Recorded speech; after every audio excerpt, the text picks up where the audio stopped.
अहम खबर देंगे आपको। आज़ाद जम्मू कश्मीर कानून साज असम्बली का इजलास शुरू हो गया। स्पीकर असम्बली चौधरी अनवारुल हक सदारत कर रहे हैं। अहम अपडेट आपको दे रहे हैं यहाँ पर। आज़ाद जम्मू कश्मीर कानून साज असम्बली का इजलास शुरू हो गया है। इस हवाले से मज़ीद क्या तफसीलात हैं बताएंगे हमारे नुमाइंदे बशारत मुगल।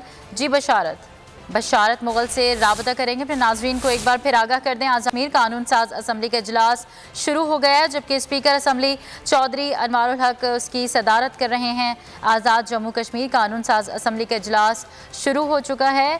बशारत मुगल, इस हवाले से आगाह कीजिएगा। मौजूद है और आज़ाद जम्मू कश्मीर कानून साज असम्बली के अंदर इस वक्त जो तारीख पहले पेश की गई है उसको कसरत राय से मंजूर किया गया है। जो आज़ाद कश्मीर असम्बली के जो इस वक्त हुकूमती अरकान हैं, वज़ीर हुकूमत माजिद खान की तरफ से तारीख पेश की गई थी और जिसमें ये कहा गया था कि आज़ाद कश्मीर असम्बली के अंदर इस वक्त जो वज़ीर आज़म के लिए वोटिंग होने जा रही है, जिसको असम्बली के स्पीकर ने उसको मंजूर कर दिया। उसके साथ ही जो ये मंजूरी वाक़ा हुई तो उसके साथ ही जो अपोजिशन का शोर शराबा शुरू हो गया और इस वक्त इजलास से इस वक्त जो अपोजिशन लीडर हैं वो चौधरी लतीफ अकबर खिताब कर रहे हैं, जिनका कहना है कि ये जो इजलास बुलाया गया है इजलास बिल्कुल होना चाहिए, लेकिन रूल्स के तहत जो आप इस वक्त असम्बली सेशन चल रहा है और जिस तरह आप वोटिंग कराने जा रहे हैं इसको हम किसी सूरत में नहीं मानते।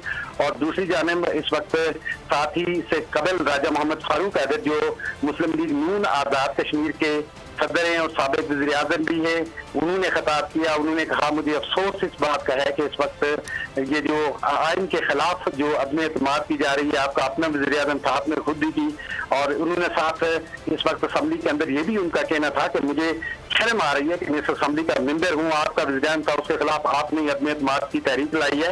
और आज़ाद कश्मीर कानून साज असम्बली का जो इजलास है वो जारी है। हमें भी जो स्पीकर हैं वो नमाज जुम्मा करीब है उसका वक्फा करें और इजलास जारी है। बहुत शुक्रिया बशारत मुगल अपडेट करने के लिए। सब्सक्राइब करें और बेल दबाएं ताकि कोई खबर रह न जाए।